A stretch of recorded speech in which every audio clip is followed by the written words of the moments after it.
What's up, everybody? It's Greg Birch with Delta Financial, and this is the Be the Difference podcast. This podcast is all about making you better in your life and in your business with sales, leadership, mindset, marketing, everything under the sun when it comes to being an entrepreneur. And we bring our own guest speakers. Today, I've got the honor and pleasure of welcoming my brother from another mother, Mr. Cody Gladu.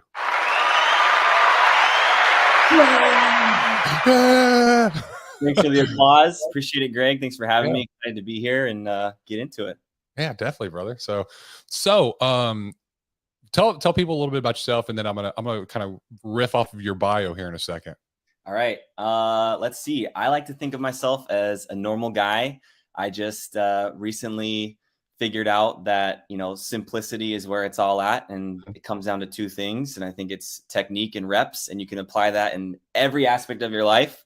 Yep. And I've just been on a journey of, becoming the best version of myself. That's what I'm focused on, and trying to spread that message to the people around me, my team, my friends, my family, and just ultimately, win together. Yeah, definitely. I love that. Simplicity, making things as simple as possible, because it really is simple. I mean, it's not easy, but it's simple. Right. You're so right, bro. So Cody was born and raised in San Diego, and he moved out to Minnesota in 2019. He says he loves his wife, his family, his team, the gym, outdoors, books, and cars. He's obsessed with learning and growing and getting better each and every day. He's passionate about helping people create and accomplish the opportunities that they have and help them to establish the discipline they need in order to do it. Overall, he cares a lot about people. Here's the thing, and there's this thing inside of him, he says. Not sure how to describe it. Maybe it's just a feeling, but he wishes he could go back in time and grab the little version of himself, buy the shirt, bring some confidence into himself, and tell him to stop doubting and stop thinking that he is not capable. And that is the message that he now focuses on delivering to the world around himself. He's always been the kind of person that does things to the absolute fullest, regardless of the job. Early in his career, he discovered his love for people and actually ended up dropping out of college to pursue his dream of impacting more people and helping develop others with Chipotle Mexican Grill, one of my favorite fast food Mexican.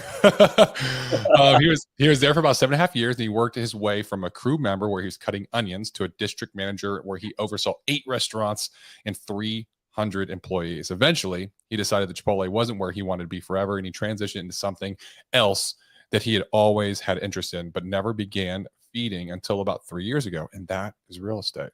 So no matter where he's gone, his passions always remained. He helps move and inspire people, which by move, it says insert business. So he's basically helping people with whatever business that they want to move forward in. He has the best wife on the planet, he says. He has a pretty awesome story of how they met in a nightclub in Vegas and are hoping to start a family in the next few years or so. His dream is to retire full-time work at around age 40 and travel and inspire others to chase their dreams and believe in themselves. Cody, I love it, man. Damn, did I write that? Yeah, you did. You did. That's awesome. Yeah, man. So you know what? I love that you started really at the lowest level. You worked up into a pretty high level of Chipotle, and you said, you know what? Like, I'm doing successful. Like, you had 300 employees that you managed, right? I assume that you probably made decent money. I don't know how good, but it's probably decent enough that most people would be like, I'm good. Like, and then continue to climb the corporate ladder and strive to be an entrepreneur within the Chipotle chain. But you didn't do that. You're like, nope, I got bigger and better dreams and goals. And so you ventured off, you left there, became an entrepreneur. Tell us about that. Let's start there. Let's start your Chipotle days.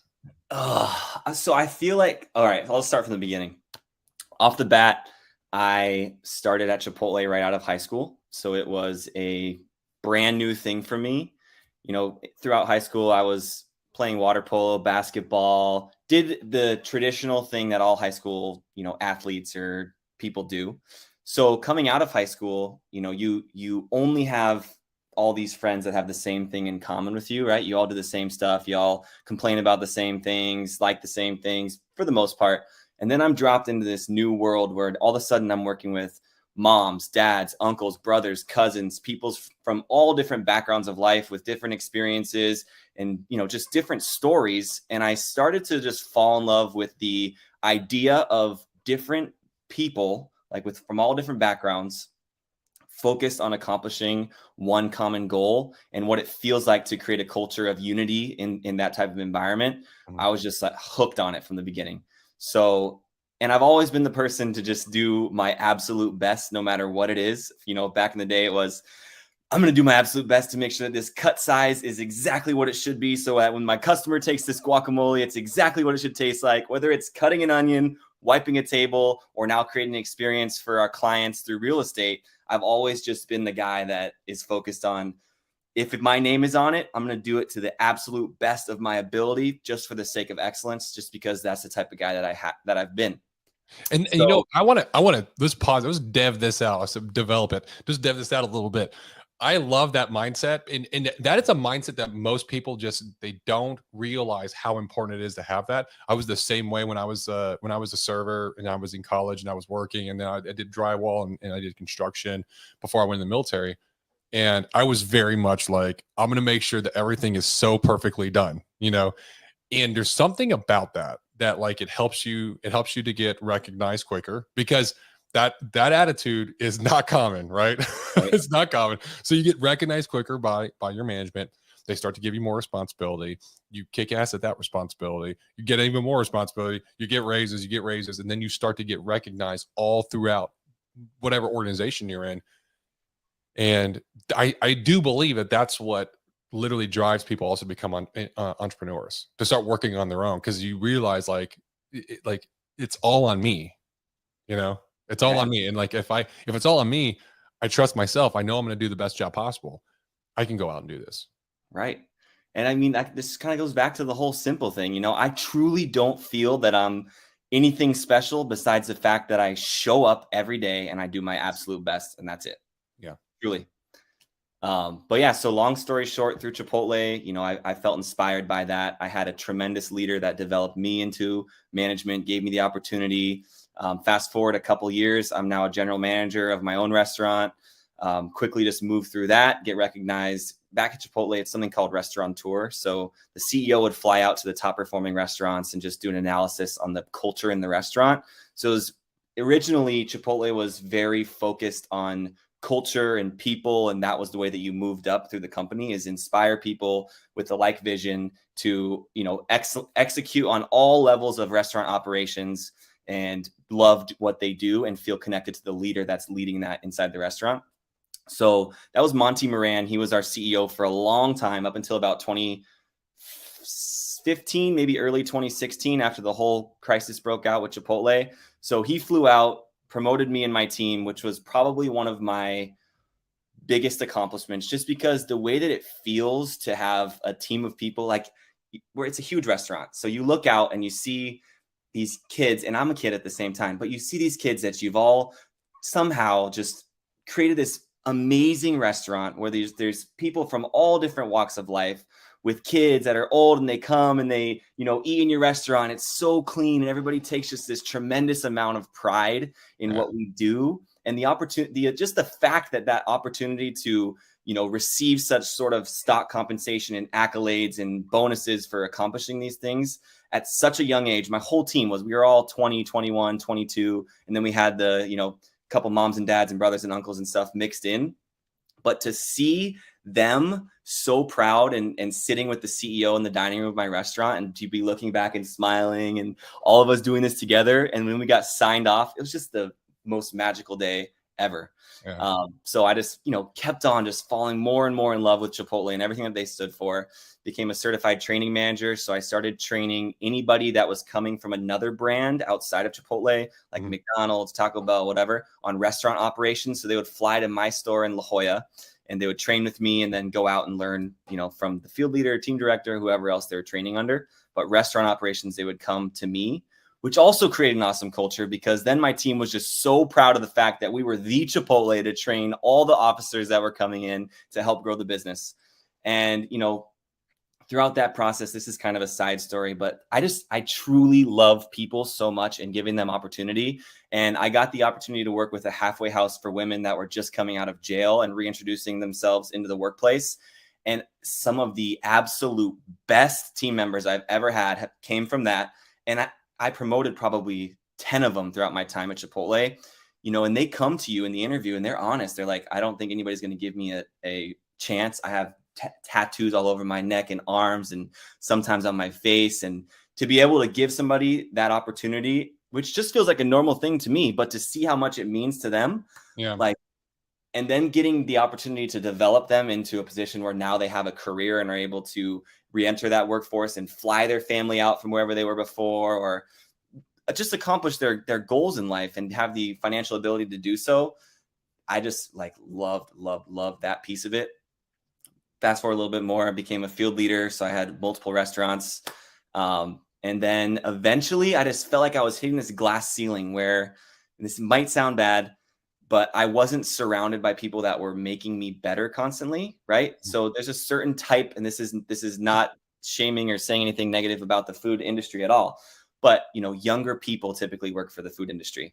And so my day to day was like 8 hours spent with, yes, I always knew the top trends in Instagram and TikTok and Facebook, and I was hip and cool with all the kids, but there wasn't anybody that I was showing up for that was making me better every single day. And I'm not saying that that's an excuse, because obviously I have access to YouTube and podcasts and books and all these types of things, but I wanted to grow my impact into a larger group of people. And so I just decided that, you know, I came to terms with the fact I wasn't going to roll burritos for the rest of my life. And that was really just a transitional period of my life where I found health and fitness and just went all in on that as well. And truly, that is the number one way to give yourself a raise, is health and fitness. Improve your health and fitness. No matter what you do, the way you think, the way you talk, the way you act, the way you walk, everything changes. And so it was a blessing for me to go so deep into that and then have the opportunity to move into real estate. And here I am today. So, oh man, I'm going to pack a bunch of stuff, but I want to hit on, I want to hit on first the health and fitness. So when I was, I mean, I don't know if you've seen, you said you looked at my Instagram, you looked at some of my content, but if you scroll down, way down, deep at the bottom, when I first started posting on Instagram ever, I have an old picture of me when I was in the military, and I was 180 pounds. Dang. So I was about 75 pounds lower than I am now. I look like a baby giraffe, bro. I was like, it's like just arms and limbs, just friggin' all over the place. So when I went on my first deployment, I went to Iraq, and I had this guy named Ben Wendland. I'll never forget him, who pulled me aside and was like, and I helped him a lot. I helped him with different operations, because I was just really, I took that same exact work ethic that I had in college, that I had as a kid, that I learned from my parents, brought it into the military. And I was always helping people, helping my acquaintances or other officers, because I was an officer. I was at the time in Iraq, I was an executive officer. So I was like the number 2 of a company within within an infantry company that we were deployed. So he was the other infantry XO, and he was older, and he and I connected because I started helping him with things. And I would be like, I would just sit down and have a conversation with him. Hey, my company's doing this and that. Are you doing it? Yep. Hey, this is what I have so far. I would just share it. I wouldn't even like try to get it from him. I would just say, this is what the work I've done so far. Here you go. Maybe we can like combine forces. And then that was enough that he'd be like, oh dude, thanks. And he would like copy everything and then be like, oh, I think we should do this and that. And then it would basically complete the puzzle. But it was just one of those, I guess, magical moments where, and we became really good friends, right? Because I didn't go I was literally just trying to help him out. And I knew that by helping him out, it was eventually going to help me out, because he was a good dude. So because of that, we got really connected. And so we were in the same exact location. There was only our battalion was split up all over the place. And we had 2 companies where we were at, and that was in a small, tiny little JSS. And then the rest of the companies were in a big old FOB that was a FOB Warrior it was an Air Force FOB that was nearby. We were in the Kirkuk province. And he pulls me aside. And he's like, dude, he's like, you're a good dude. I like you. He was like, you're a scrawny bitch. So we're going to get you big, bro. And I was like, all right, how's he do? And I told him, I was like, man, I've lifted before consistently. Like my metabolism's so fast. Like I can't gain weight. He was like, don't worry, we got you. He was like, you're going to order these supplements. You're ordering these supplements. He's like, no more cardio.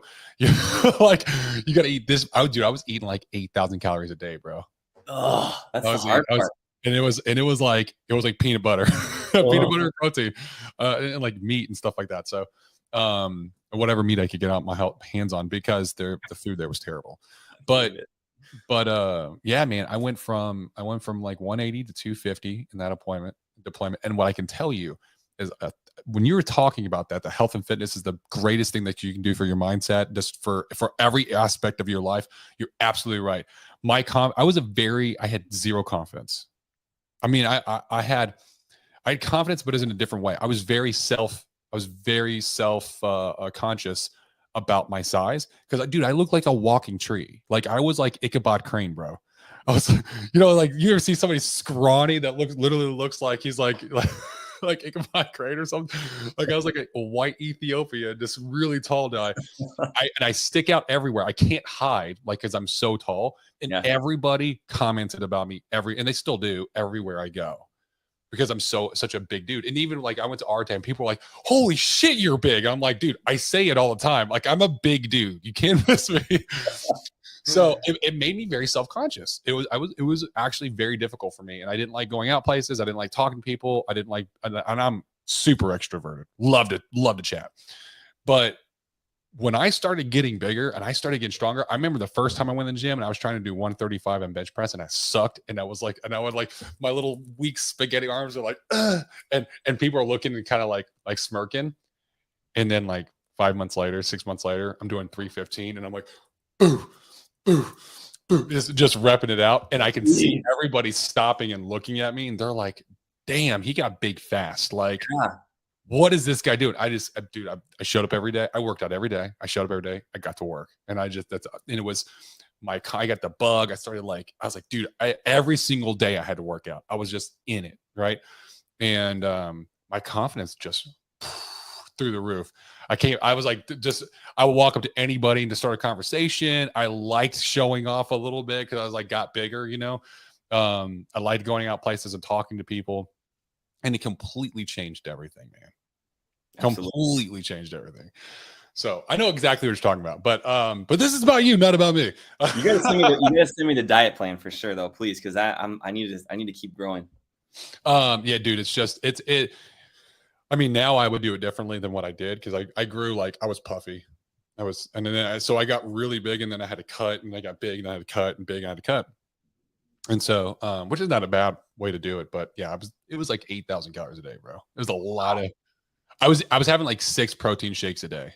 And 2 of them were like the mass protein shakes, where it's like 1,000 calories for a shake. And I was just drinking those down. I was on a timer, bro. It's just consistency. It sucks. But, anywho, so you joke in 6 months. That's crazy. Oh yeah. It was yeah. And I mean, when you have that amount of calories, my body's in a shock, and you work out that often. And I've never used to work, and I wasn't used to consistently lifting weights every single day like that. My body just transformed. And I was used to doing cardio also, because I had to run all the time, because I'm in the military. We had to do PT tests, et cetera, et cetera. So now I'm not running, because we don't have to do a PT test because we're deployed. And it's like, well, I don't need to worry about doing cardio. So like, I'm taking that out. I'm not burning those calories anymore, because I was running like all the time. I used to run a 2-minute mile and like just at 12 minutes. Like I would go between like, 2-minute mile. No way. No, or 2 mile run, 2-minute mile. I used to do a 2 mile run in like 12 minutes. So I'd average like a 6-minute mile back to back. And sometimes I'd get like 11:50. So like, I'm like the high 5s per mile. Like I was fast, bro. Yeah, that's quick. Just like going. But but then I stopped running, and I started lifting. And then the next time I went and did a PT test, I was like 14.5 minutes. And I was like, damn, I got so much slower. I was like running with an extra person on my back. It was terrible. But anywho, so you went from, you were at Chipotle, you started to get into physical fitness. What was that moment that happened, that moment in time that you decided that you're like, I think I want to do something else? How long did you sit with that before you finally like made the plunge? Good question.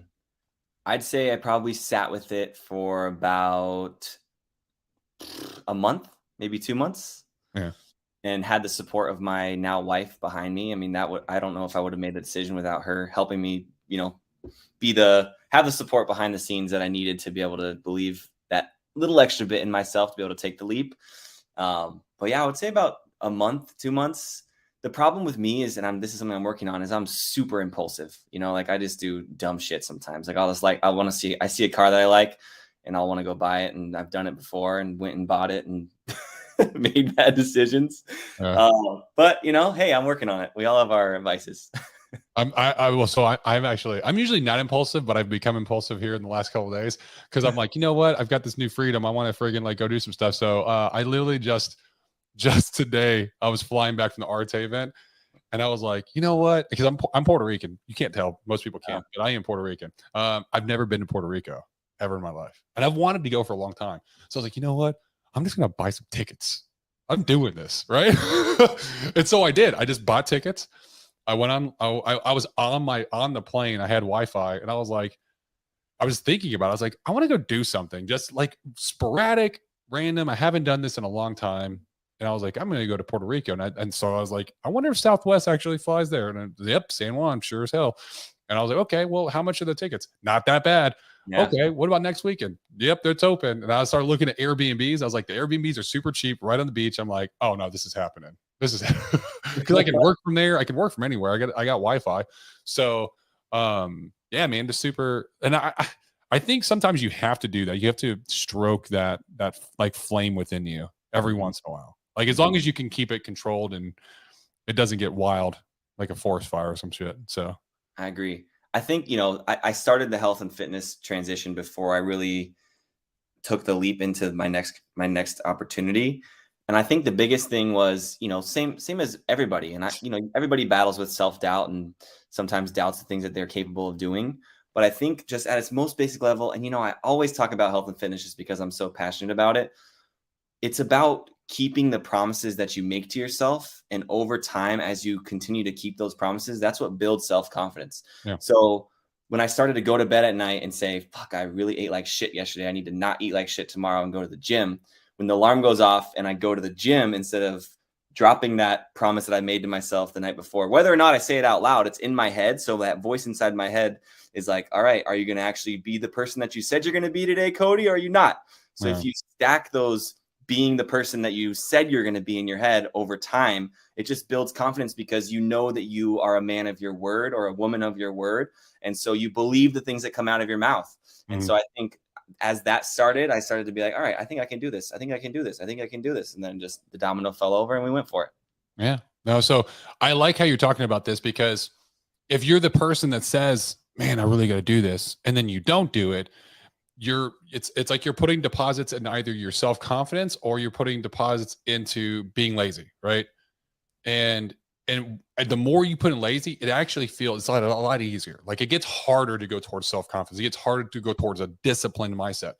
But here's the thing is that in your mind, it feels like you're so deep. It feels like with every single time you do that, you're getting deeper and deeper and deeper. And you're like, man, I might as well just stay down here, But when you start, the climb out is a lot quicker than you think. Mm-hmm. It builds momentum because it's a compounding momentum that as long as you do it day after day after day, and you're always keeping those promises to yourself, you eventually just have this like self-love and like self-respect that you're like, when you say you're going to do something, you're going to do it. And it's going to get done to the best of your ability.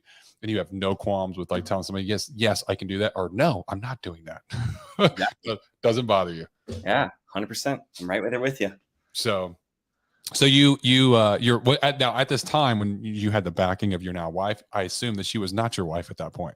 Correct. So how did you mentioned in your bio that you guys met interestingly. So let's hear about that.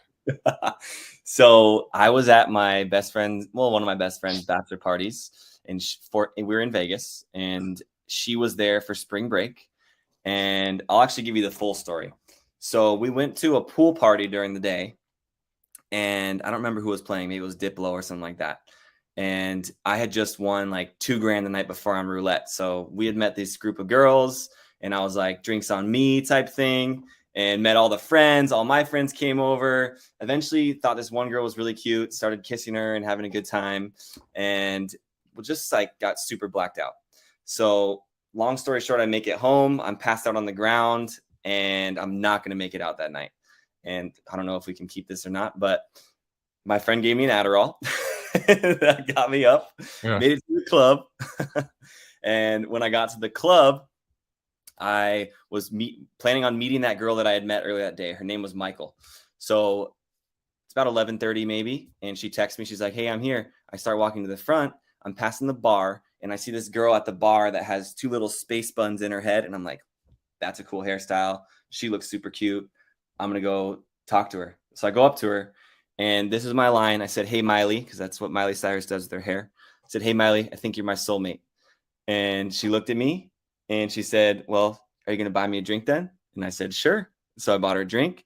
I was like, you need to meet my friend. We turned around and my best friend was already talking to the girl that she had brought to the club with her. This is Tuscany, my wife that I met at the bar. Never met the other girl again. And turns out down the road that those two were friends. They went to the same college. We're both there on spring break from Washington State University, but never talked to Michael again and just fell in love with Tuscany, honestly, from day one. And we rode through it long distance in the beginning and eventually moved out here to Minnesota together. But that's how we met. That's awesome, man. So It was the best friend that your friend was talking to. Yes. It was Miley's best Miley. I like that, man. That's awesome. Now I don't drink or do anything anymore, by the way. So that's been a huge part of my mindset as well, is just, I just feel so locked and loaded all the time. That's the way you should feel, in my opinion. Yes. You know, I don't condone or anything like that, but I just feel so much more locked in, so much more ready to go. And I think condone means you're okay with it. I'm definitely okay with it around me. But for me, everybody reacts differently. It fed that bitch voice, so to speak, in my brain when I would wake up the next day and be like, oh man, I'm hungover. I don't want to do what I know I need to do because I don't feel good, blah, blah, blah, blah, blah. Absolutely. I was tired of not living my life for me. So I was like, I'm just going to cut that out and see how I feel. Best decision I ever made. Nice, man. You know, I agree. Dude, alcohol has such bad effects. It's not even, it's long lasting effects on your mind. Like it actually swells your brain, makes it harder for you to concentrate. It affects you for like, especially if you drink to where you're drunk, you know, you get drunk and you have a hangover. Those effects actually impact your brain and your thought processes for like 72 to 96 hours, depending upon how often you drink. So that's where that kind of brain fog comes in. And it's sad to know, like, there's so many people that have, just think about how many people are just wasting their potential. Yeah. Just wasting their potential. And they're not hitting what it is that they want to do because they're spending, you know, they go out Friday night, they go out Saturday night, Sunday, they have mimosas at brunch, right? They spend Monday, Tuesday, Wednesday in a hangover fog, haze. Thursday, they want to go to ladies' night, right? Have a couple of drinks. Friday, they can't wait till Friday night, so they're not even doing any work. They don't do anything on the weekends. Their work ethic during the week is impacted severely based on them either wanting to leave at the end of the week and just that's all they care about, or they're hungover in the beginning of the week. And it's sad because if they just took alcohol out of their life and they focused on their business, they would either massively succeed in their business and they'd be able to climb the ladder and get to higher levels, or they'd be able to take that extra time that they're not at work and start going into their passion, whatever their passion is, and they pour into something else. Just do work, do something, take a step forward. And what they'll find over time is that they'll get that bug and they're like, man, this is really good. I really, really like this. And then they'll have the confidence to split off and do that full time and maybe create their own business. We could have somebody that's the next Elon Musk that they don't even know it because they haven't like tapped into their passion. They haven't tapped into their purpose. And it's sad. 100%. I agree with you. You know, and that's something that I really teach is conscious consumption. And it's everything, you know, people don't realize the world is not the way that it is. The world is as you are, you know, and everything that you consume, whether it's what you're listening to, what you're reading, what you spend your time doing, who you're spending your time with, especially what you're eating and putting in your body. You know, people just think that you can eat whatever you want. It doesn't affect how you feel. It affects everything. Everything that you consume affects how you operate in daily life. And so I'm just ultra high focused on being conscious of everything I'm consuming and not letting like outside factors or the environment around me I used to think that things were just the way that they were, and I was like, oh well, that sucks that that's like that, or I'm a victim type mentality versus being like, no, actually, what I create is what I create, and I'm capable of whatever I think I'm capable of, as long as I don't change my mind, you know. And so I think it's just about being conscious of all the things you're consuming and taking an audit of, you know, why you're feeling certain things, and just kind of figuring out. It's like an elimination diet, but for what you're consuming. Yeah. And it's easier to eliminate that stuff and kind of replace it little by little. I think alcohol is probably the easiest. At least it was for me. There's some people that it's really attached to. I can't tell you how many times, and you've done 75 hard too.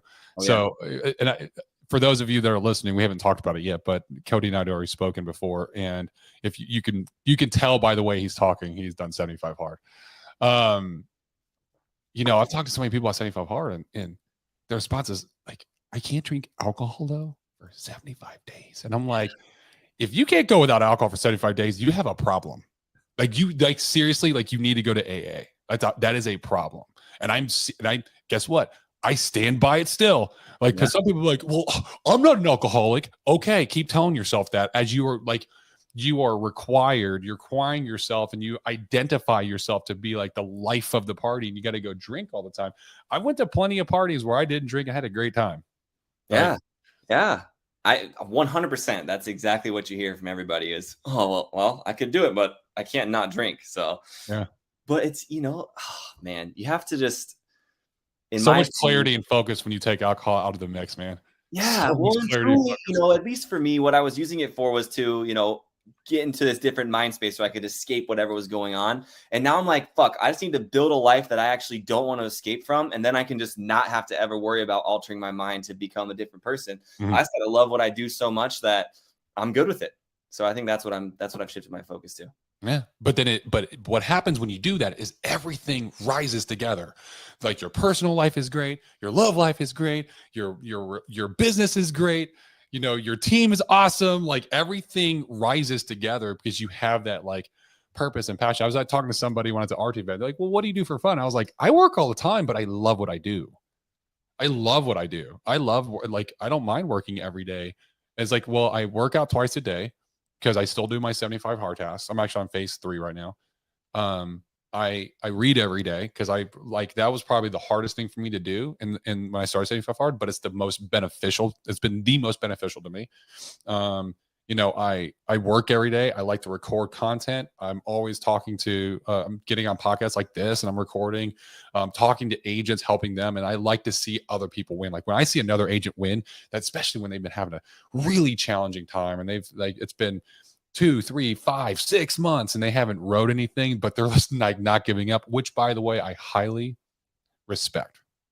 As long as you just keep in the game and you just keep getting up every single time you get knocked down, you can't teach that shit. You know what I'm saying? But that when I see that have that success, I'm just like, yes, like, oh man, it's like that makes me so happy and like fulfilled that I love doing that. I loved like pouring into agents. And so when they're like, what do you do for fun? I was like, I do my business. It's my passion. It's my purpose. Like this is it, you know?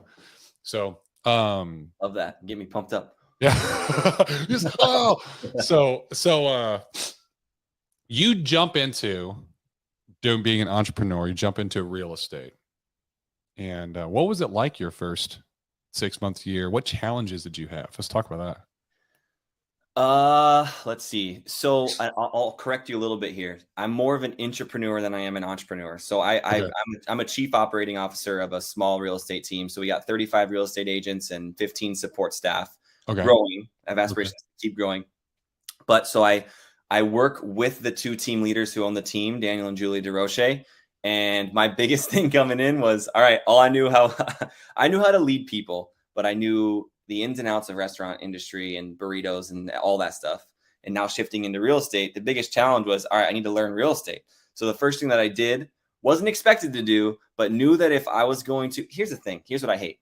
I hate when people try and be like the physical or the personal trainer or the guru guy that's never actually done any of the shit that they're trying to teach others. Uh-huh. And so I was not going to be the leader that had to lead agents and not be a licensed real estate agent. I thought that would be complete bullshit. I wasn't going to do it. So the first thing I did was get licensed. Mm-hmm.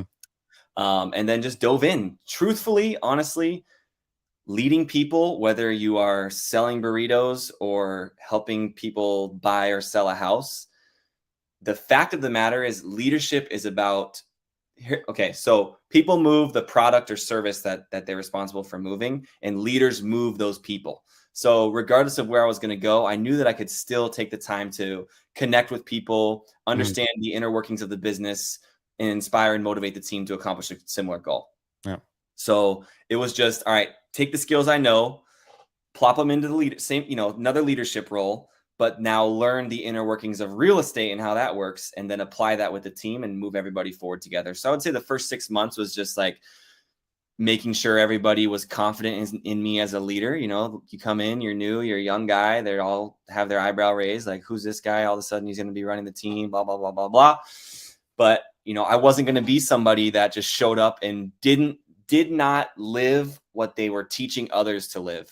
And so I just showed up and did that from day one. Slowly over time, people respected me, still respect me, and we're freaking winning, and it's amazing, and the team's growing. And just like what you said, like seeing people get their first sale in real estate and seeing how happy their clients are is just when people impress themselves in ways that maybe 2 months ago they didn't think was possible, that's what it's all about, Right. And so to be able to help curate an environment that allows people to grow at that rate, to be able to get their first sale in the first few months, it's an extremely rewarding place. And I love spending time doing that with others. What kind of challenges do you have? Or did you have, what's your biggest challenge that you were like, did you have anything like that? That's kind of like my biggest challenge is that human beings are human beings, right? Like people just naturally don't want to do the hard shit. They don't want to do it. They don't want to pick up the phone. They don't want to, they want to sit in open houses, but they don't want to take the time to make sure that there's as much traffic as possible coming into the open house, and making sure that they have a great way of collecting everybody's information as they come in. They have their CRM set up on the back end so that they know how they're going to reach out to those people after they're out of their open house. Like, the hard part is people are people, and what you love about them is also what makes it difficult to, just work cohesively all the time. So you're always just helping people overcome that inner voice in their head, So I would say that's probably the biggest obstacle is just, you have to truly be aligned with your purpose as a human being in order to push through even the hardest of times, which right now, the real estate market has changed a lot. And it went from Aunt Susie has a real estate license. She can sell my house by putting a yard sign in the yard and it's going to sell over a weekend, to we are truly back into a very skills-based real estate market, And so I think people are having trouble adjusting their style of work that they've been used to for the last 2 years, And the law of recency is people just, for some reason, they can't seem to think about anything besides, well, it's been like this for a year. Why does it have to change? Why is it changing? So just getting them to now start building those disciplines and skills back into their routine, and prospecting back into their routine, because people aren't just coming out of the woodwork. I want to move. It's a 3% interest rate. I want to move. I can, like that's not the case now. It's truly people that are moving. They do the fundamentals. People that need to move. And it's back to the basics. And that's the beautiful thing. Like, it doesn't have to be more difficult than this is the basics. The difficult piece is showing up and actually doing it every day, and having the discipline to be able to do it every day without seeing a result from that day. You might not see a result. And in real estate especially, deals don't close for 45 days. So best case, the work that you're doing today is going to pay you a paycheck 45 days from now. So how do you detach from the fact that it doesn't matter what's happening right now, because it's not going to pay me today, it's not going to pay me tomorrow. You have to be so in love and disciplined in that process to be a successful real estate agent, which is why the average is, 4 homes a year. That's not what we're about. We want to be a team of highly skilled individuals so that we can create an exceptional experience for our clients, but also have the discipline to be able to execute on what we need to execute on a daily basis. So the hardest part is just getting people to understand that it takes daily consistent action, and that's going to beat talent every day of the week. So I would say that's the hardest part. What strategies, what tactics do you have that you employ to get through that human element, to get people to go back to basics? I think the hardest part for people that are struggling to go back to basics, or even just, that first day in the gym, that's typically the hardest part. People don't know what their workout routine is going to be that day. They're worried about what other people are going to think about them. They're worried about what they're going to eat to back up all the work that they're going to do in the gym. So I think it's just initially starting with a schedule. And what we do on our team is we write each agent what's called a prescription to success. So we sit down, figure out what their talents are, what they really are passionate about, and then have them focus in on 2 activities. That's it, just 2. All right. Don't try and do 10 different things surface level. We don't want you to water ski. We want you to scuba dive on 2 things. Yeah. So we pick 2, and then we pick an enhancement activity like social media or email marketing to make sure they're staying in front of their clients. So we simplify the process, pick 2 things that you're going to focus on to build your business, 1 enhancement activity, and then let's build you an ideal schedule on that. And then we have accountability groups and pod leaders within the organization that help motivate and keep people on track on a daily basis. Nice. Yeah. That's our strategy. I like it, man. We'll see. We'll see if it keeps working. So what are your plans now? What's your big goals? Like, what do you want to accomplish going from there? You went from basic cutting onions at Chipotle to now you're a COO of a large real estate firm. What's next, man? Still doesn't feel real to even say that, but I mean, I truly want to just continue. I love building, and I'm going to keep doing that. Right now, the vehicle is real, and I love building, and it's not just I love building things and products and items and marketing and a business, but in order to do that, you have to build people, so regardless of wherever my life takes me and what vehicle I decide to, work through people with, the fact is going to remain the same. As my goal is always going to be to elevate the amount of impact I'm having and the number of people that I'm reaching.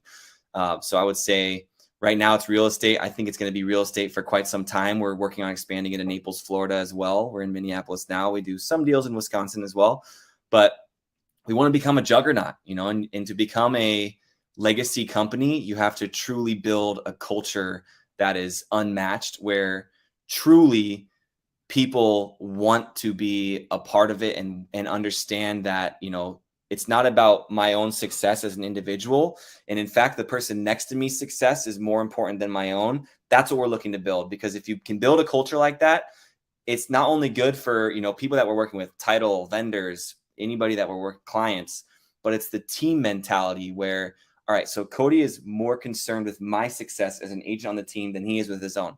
And it's true. You have to be. If I employ that mindset and get my team to employ that mindset the way that we have, our growth will always be one where the next person that joins the organization should be better than everybody else on the team, because they're going to have their own individual skills plus the skills of everybody else on the team that's been here already.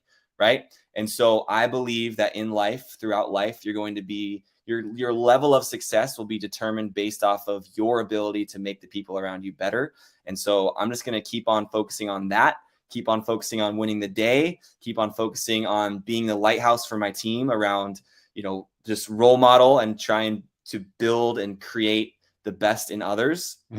And that's, I'm just not going to stop doing that.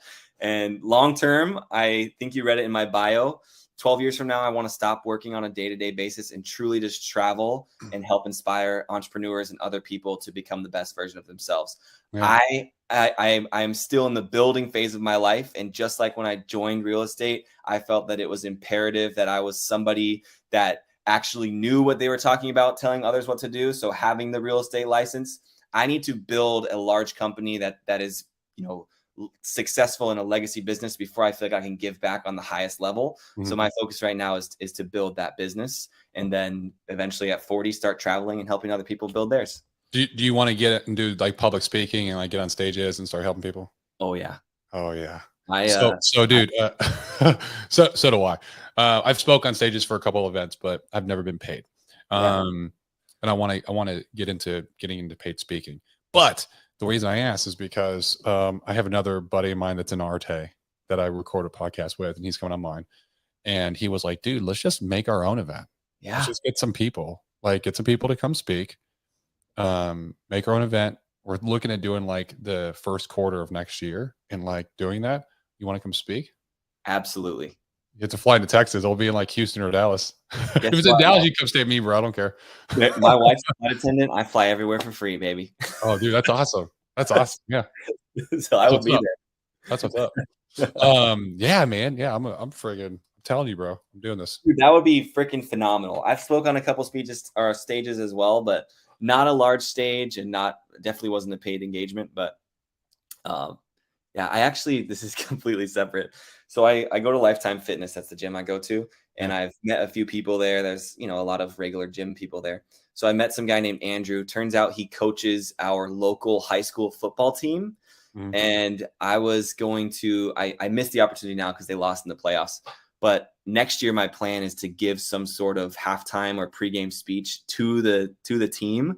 Because truly, like you read it in my bio as well, it's the version. I wish I could go back and grab little Cody by the chest and just like tell him to start building these habits in his life earlier and believe in himself and believe that you're capable. So I'm trying to do that. And I might as well practice with a high school football team where I see all the kids at the gym anyways, see the coach at the gym anyways, and just, learn, You have to, you got to fail. Get your reps in. Exactly. Yes. You got to get your reps in. Yeah, man. Dude, I'm excited. I'm excited. So, Cody, first off, I appreciate you coming on board and having a chat with me. Of course. I always end these podcasts with two questions. The first question is knowing what you know now, and you kind of spoke about this. So if there's anything else that you want to add to it, knowing what you know now, what would you tell yourself when you first started this journey? Good question. I think so. At the root of it, I think people have the self-doubt thing. Mm-hmm. I think people they just think that they're not capable or that something's wrong with them, whatever it might be. And to that person, I say, there's nothing wrong with you. The goal that you have for yourself might be too large for your current level of awareness. All right. So I believe that people perceive the world based on their current level of awareness, which is why two people can have completely opposing views of the exact same reality, right? Just based on their whole life experience up to that point. So instead of thinking that there's something wrong with you, just understand that your current level of awareness might not be congruent with the goal that you have for yourself. So all you got to focus on is elevating that level of awareness, getting in the right rooms, reading the right books, absorbing the right content, doing the correct consumption of different things in your life. And there's nothing wrong with you. Just focus on elevating your level of awareness and you will start to become the person that can accomplish the goal you have for yourself. Nice. Now, here's a good question. If you have three people that you can break bread with and pick their brain, they are either dead or alive. Okay. Who are those three people throughout all history? Who are those people that you want to learn from? Elon Musk for sure is the first person that came in my brain. Yeah. I might have put that in your brain through our conversation. Maybe, but I've always been a big fan of him. He's a freaking smart guy. He's probably one of the smartest people on the planet right now. Yeah. Honestly, this could be controversial, but Kanye West for sure. Just want to understand. I agree with that 1,000. He's a lot smarter than people give him credit for. I think so too. Everything he's doing is purposely planned. Yeah. But guess what? Bad publicity is still publicity, bro. Exactly. You think all these brands that are like getting rid of him, that are like getting rid of his like him as a vendor or whatever, that are also connected to like the World Economic Forum, and he's finding out all this stuff. Do you think he didn't want to get his brands? Dude, he knows exactly what he's doing. Exactly. Kanye West for sure. And I would say, let's see, probably just for so I'm a believer in, I'm not to get political, but I'm a believer in what I kind of said earlier is that, people's current level of awareness dictates, or their experience in life dictates how they perceive things today. So I've always been a big perspective guy. So I think I would probably like to travel back and break bread with Martin Luther King Jr. Dude, that's a good one. He was able to do something so on such a large scale at such a controversial time. Yeah. So just to see his inner workings and how he planned that out and how he processed that and then executed on it would be huge. And that's a key thing. That's a key thing because I don't think people really like truly realize the scope and magnitude of what he accomplished. He was able because his message had nothing to do with race. It had to do with like honest equality, that all men are created equal, just like our forefathers had stated, but that people should be judged on the content of their character, not on the color of their skin. And he started a movement, but pre-social media,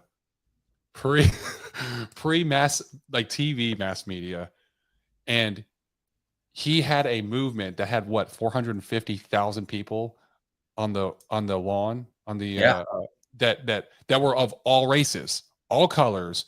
That there was no newspaper article that went out. There was no they announce it ahead of time across the nation. People traveled from all over the nation to be there at the right place at the right time to show the sport because they believed in the same fucking cause. Right. Like, how did he do that pre-social media, man? Well, and we didn't really get into any sales or anything like that, but when your product or your message is so good, every person that hears it tells 5 people. Yeah. That's how the biggest brands are made. The product or service is so great that it's built through referrals. Absolutely. Repeat clients. So he was able to do that for a social cause, and it was just huge. It's the purple cow. There you go. Purple cow. So exactly. So dude, this is a great conversation. Probably want to have you on again just to chop it up, bro. 100%. So, thank you so much, Cody, for coming on board. And this is a fantastic episode. I can't wait till it airs. For all of you watching or listening, this has been the Be the Difference podcast. If you got any value out of this, if you learned anything, if you were entertained, if you grew, if you took any nugget of knowledge away from Cody's story, which if you watch it till now, I know you did, because it's chock full of information that you can pull out and you can take and put into your own life and make an impact literally today. Like what he's talking about is like high level stuff. I'm in Arte, I'm in Apex, I'm in Brand Builders Group. And what do you think they teach? The same stuff. Okay. It's the same stuff. And he's getting it to you for free. So take this away. And if you got any value, our entire audience is grown by word of mouth. So all I ask is that you take this, you share it with somebody else, you share it with those other 5 people. That's like Cody's talking about. And you help grow and you help inspire other people to change, move, get better, and improve in their lives. So that's just called, a value-based exchange. I provide value, we provide value together, and you share that value with other people. So, and I need all your help with doing this, but I do appreciate your support. This has been the Be the Difference podcast. As always, I'm your host, Greg Birch. Until next time, we'll see you.